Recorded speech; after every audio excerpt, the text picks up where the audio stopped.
محرم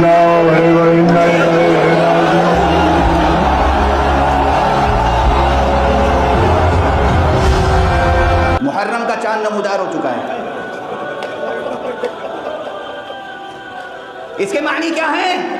ایک جملہ پہلے بھی کہیں کہہ چکا ہوں، پھر آپ کے سامنے کہہ رہا ہوں. اس کے معنی یہ ہیں کہ علم کو تھام کے سب بیعت حسین کرو.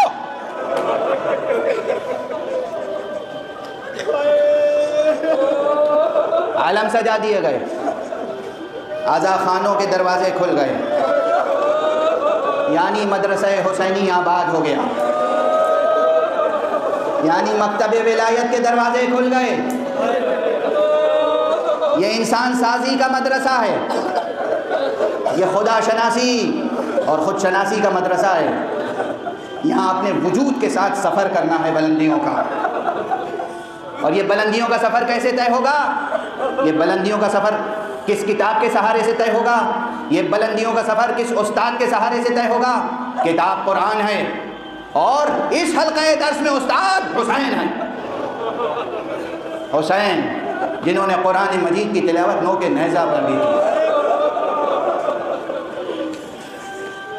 اگر زندگی کا درس حاصل کرنا ہے، اور یہاں کون ہے جو پریشان نہیں ہے؟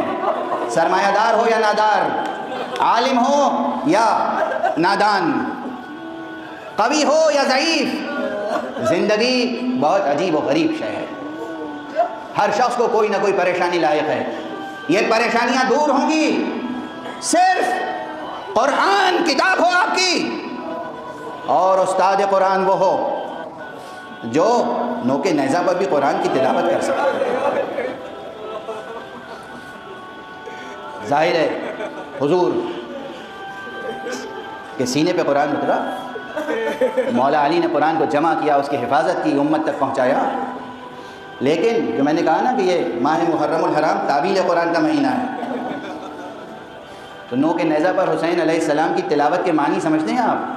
اس کے معنی یہی ہیں کہ قرآن یعنی حسین، حسین یعنی قرآن. اور یہ چھوٹے چھوٹے جملے ہیں، کہہ کے آگے بڑھنا ہوں تاکہ وقت کے اندر گفتگو تمام ہو جائے. ہمیں رونا ہے، اور صرف عاشور تک تھوڑی رونا ہے. تہذیب غم جو ہمیں سکھائی گئی ہے وہ بہت گہری ہے، بہت ہمگیر ہے. کبھی کبھی ہم مسکراتے بھی ہیں تو آنکھوں میں آنسو لے کر.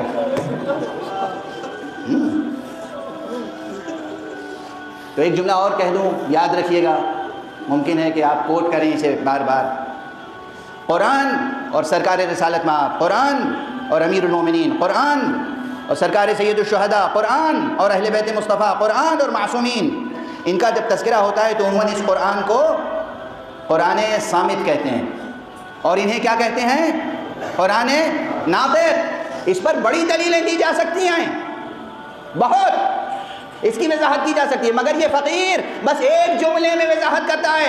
تاریخ پڑھنے والوں دیکھو، قرآن صامت اور قرآن ناطق کا فرق دیکھنا ہو تو یہ دیکھو کہ حاکم شام نے ایک موقع پر قرآن کو نیزے پر اٹھایا تھا، قرآن خاموش رہا، لیکن اسی کے بیٹے نے جب حسین کا سر اٹھایا وہ سر خاموش نہیں رہا.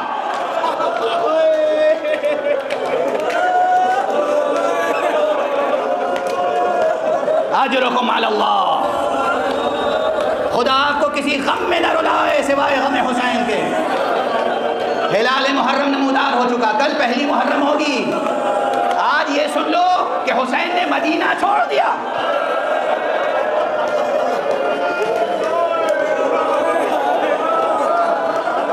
اب بھائی مجلس کے وقت کی جو محدودیت ہوتی ہے نا وہ مجبور کر دیتی ہے، ورنہ صرف اتنا سا جملہ سمجھانے کے لیے اپنے انداز سے مجھے بہت وقت چاہیے.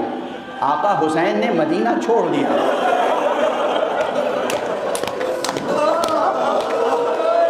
اس مدینے کے ذرے ذرے سے آقا حسین کا ایک تعلق خاطر تھا، ذرے ذرے سے.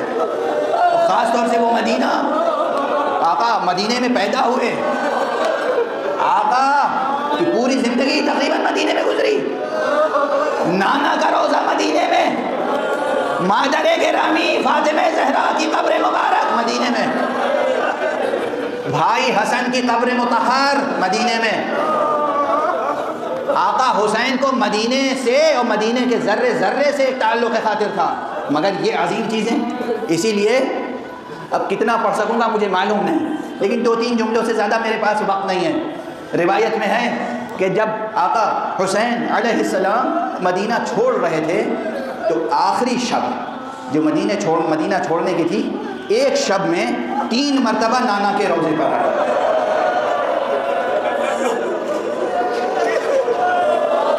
ایک شب 3 مرتبہ،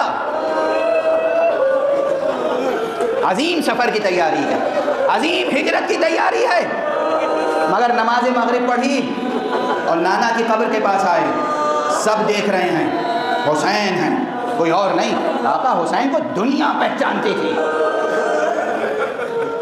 یہ چھوٹا سا جملہ نا بڑی معنی بھی ہے، آقا حسین کو دنیا پہچانتی تھی، آقا حسین کو دنیا دیکھ رہی ہے۔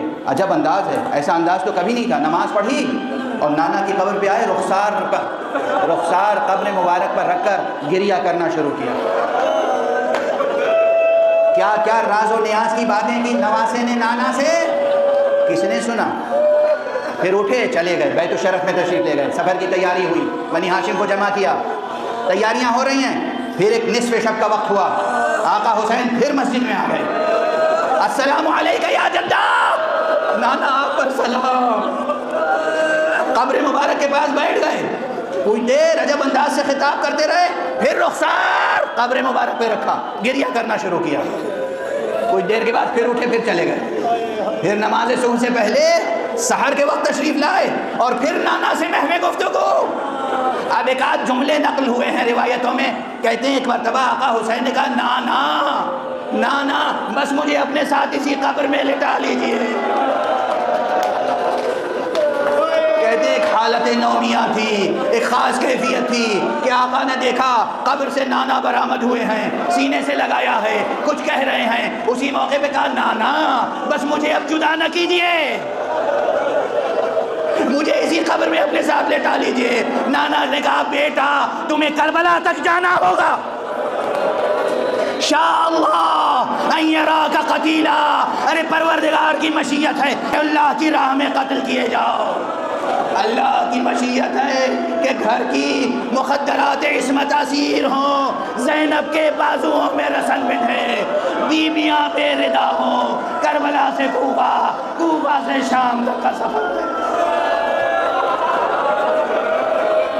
انا للہ و انا الیہ راجعون، انا للہ و انا الیہ راجعون، انا للہ و انا الیہ راجعون، رضا بقضائہ و تسلیما لامرہ۔ پروردگار ہماری یہ ناچیز سی عبادت عزا قبول فرما۔